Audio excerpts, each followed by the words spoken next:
I'm Raisa Chantami of the Indonesia channel in Jakarta, and this is your TIC News Break on the hour, every hour. Here's what's happening in Indonesia.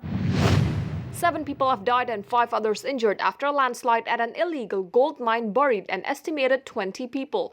The victims were mining gold on a hillside when the landslide triggered by heavy rains struck the area on the west of Borneo Island. Local police said they had managed to identify 4 of the recovered bodies, and the search for other victims continues with help from locals and the victims' families. Unlicensed mines are common across the mineral-rich country, where abandoned sites attract locals who hunt for leftover gold ore without using proper safety equipment.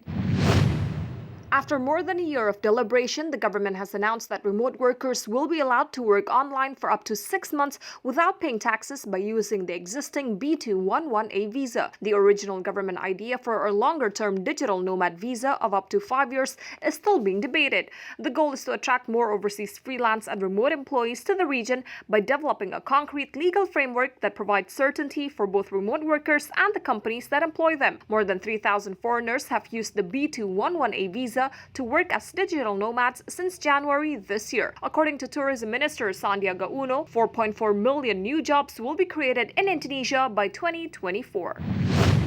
Indonesia's plan to retire its coal-fired power plants over the next 3 decades and replace them with cleaner energy is enjoying support from potential investors. The country will need 8.978 trillion rupiah or $600 billion to phase out 15 gigawatts of coal generation and add a similar amount of renewable capacity over the period. The plan is to keep coal-fired power plants running for another decade and then completely shift away from fossil fuels over the following 20 years. Indonesia, the world's largest exporter of thermal coal, relies on the fuel to generate about 60% of its electricity. The government has done investor roadshows in Saudi Arabia, the United States, and some European countries to promote its energy transition plans. In the financial markets, here's how stocks and currency opened in Jakarta and around the region.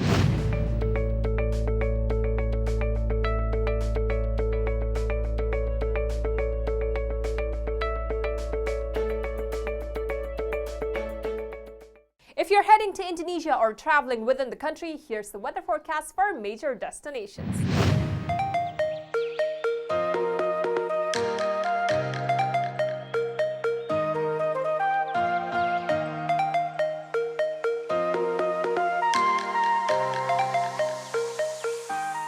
And that's what's happening in Indonesia. I'm Raisa Chantami with your TIC News Break.